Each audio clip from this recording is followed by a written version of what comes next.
dia, comunidade. Bom dia.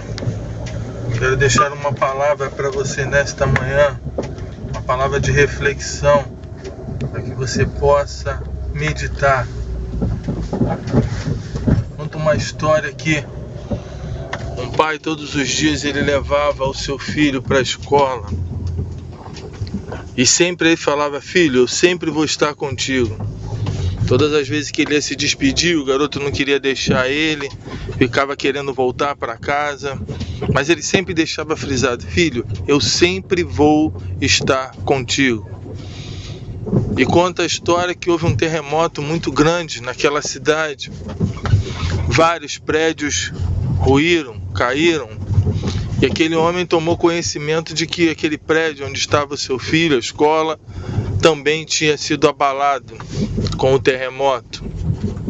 A história conta que esse homem vai correndo para o colégio, chegando lá vê o colégio destruído. A polícia no local, o bombeiro, ele rompe o cordão de isolamento e vai na direção de onde estava localizada a sala do menino, mais ou menos a altura, uma base que ele tinha. E esse homem então começa a tirar os escombros, começa a tirar os tijolos, começa a tirar todo o entulho da direção onde estava a sala. E um dos policiais chega para ele: meu senhor, o que o senhor está fazendo aí? Ele: meu filho estuda aqui. Ele: mas o senhor não pode estar aí. Aí ele olha para o policial e pergunta: o senhor vai me ajudar? O policial fica um pouco sem graça então e começa a tirar também os tijolos do lugar. Vindo um bombeiro, o bombeiro pergunta: tem alguém aí? Descobriram alguma coisa? Aí o policial: não, ele disse que essa é a direção da sala do filho dele. O bombeiro então fica parado, aí o pai chega para o bombeiro: o senhor vai nos ajudar? O bombeiro fica meio sem jeito e começa então a retirar também os tijolos, parte dos escombros. Começaram então a procurar, depois de 1 hora, tirando aqueles negócios, não havia sinal ainda de nada do menino. Então o bombeiro pergunta: o senhor tem algum pertence da criança aí? O pai chega: tem um boné dele, e dá o boné pro bombeiro. O bombeiro chama um dos soldados que estavam com os cães farejadores, e o cão então fareja pelo cheiro do menino e começa a procurar até que encontra alguma coisa. Os bombeiros então, sentindo que o cachorro sentiu o faro de alguma coisa, se desloca o grupo e começam a retirar até que encontra todos os meninos debaixo de uma laje muito grande, mas protegidos.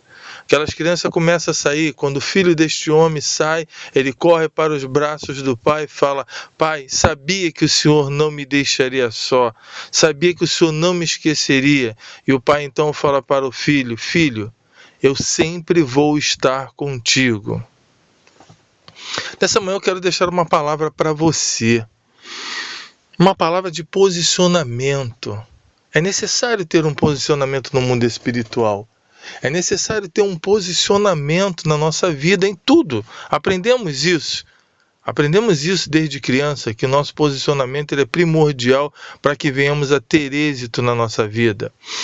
E nessa manhã eu quero refletir sobre o livro de Ruth, capítulo 1, versículo 15 até o 18, quando Ruth dá uma declaração assim muito forte diante de uma dificuldade, diante de um problema muito grande, diante de negativas que estavam ali.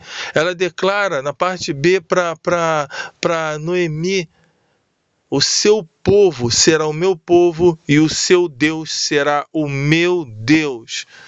Diante daquela palavra que Noemi manda ela retornar com Ofra, que não tinha mais filho, não tinha condições mais de engravidar e dar marido para elas. Ela estava na terra do seu povo, da sua parentela, Ruth, mas ela toma uma posição. Ela passou a ser da família de Noemi, e ela não queria mais voltar atrás.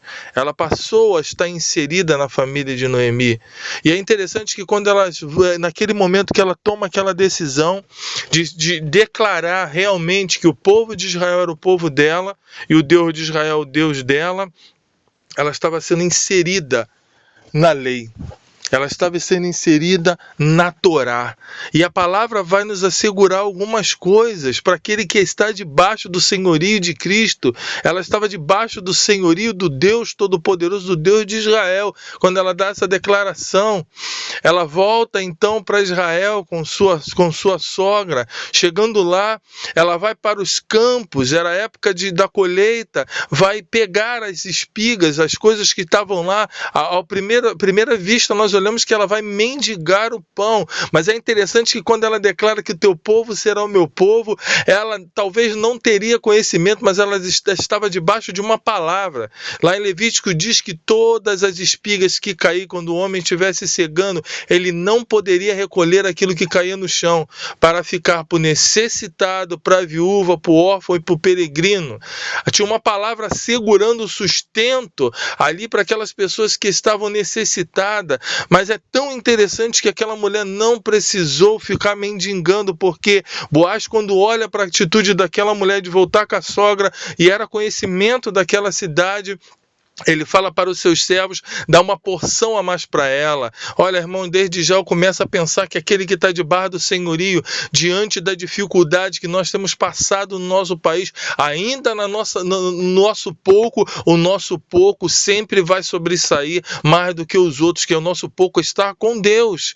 E é tão tremendo que talvez você pense, meu Deus, mas vou viver somente desse pouco. Aquela mulher poderia viver pelo tempo da colheita, e quando acabasse a colheita, viveria de quê? Mas lembramos, irmãos, que ela estava debaixo da palavra, debaixo da lei, debaixo do senhorio do Deus de Israel. E a Bíblia vai nos dizer que ela está inserida em outra palavra da lei, que diz que ela tinha por lei ali que alguém ressuscitasse o seu esposo. Ela tinha assegurado na lei que alguém podia remir ela, tirar ela daquela condição de viúva, porque ela não teve filho. E a Ruth, então Noemi, tomando conhecimento de quem era Boaz, falando para ela, orienta ela a se colocar nos seus pés no dia ali, final da colheita, quer dizer, quando já estava acabando a provisão, Deus envia algo tremendo para ela. Boaz então toma ela como esposa, e Boaz passa a ser o remidor dela. Quer dizer, quando nós estamos debaixo da palavra, debaixo do senhorio de Deus, debaixo do senhorio de Cristo, irmão, Deus sempre vai prover para nós. Mas nessa manhã eu quero te perguntar, qual é a tua posição no reino espiritual? Qual é a tua posição dentro da igreja? Eu não falo de cargo eclesiástico, irmão, eu falo de posicionamento ali dentro da obra, no mundo espiritual, porque eu entendo que os dons são para a edificação da igreja, mas são chaves para abrir o mundo espiritual. Aquele que louva, quando louva, ele está abrindo portas espirituais. O que prega, o que está ali cuidando das pessoas, Deus não deve nada a ninguém. E ele diz que eis que estarei convosco todos os dias. Ele diz que onde ele estiver, ali estará o servo dele. E aonde estiver o servo dele, o pai dele honrará. Irmão, nessa manhã eu quero deixar essa palavra para você. Você precisa se posicionar no mundo espiritual. Será que você pode declarar: Jesus é o meu Deus, o cristianismo é o meu estilo de vida? Porque para aquela declaração, ela tinha que entender que ela tinha que viver segundo a Torá, segundo o estilo de vida do judaísmo. Mas aquela mulher moabita, ela abriu mão de tudo, porque ela entendeu que ela fazia parte da família de Noemi. Você faz parte da família de Cristo, você faz parte da família dessa família grandiosa que está no cristianismo. O cristianismo não é uma moda, o cristianismo não é algo que você coloca e depois tira. Não dá para ter vida secular e vida espiritual. O cristianismo é um estilo de vida. Jesus declarou: eu sou o caminho, a verdade e a vida. Ele estava declarando aos judeus que ele é o modo de viver. Se você tem buscado viver como Cristo viveu, você está debaixo do senhorio dele, você está debaixo da palavra, e se você está debaixo da palavra, Deus vai cumprir a palavra dele sobre a sua vida, sobre a sua família. Quero deixar essa mensagem breve para você nesta manhã. Pense nisso, medite nisso, fica com Deus e siga na paz. Deus é fiel. Não se esqueça, creia. Deus é fiel. Tenha um bom dia.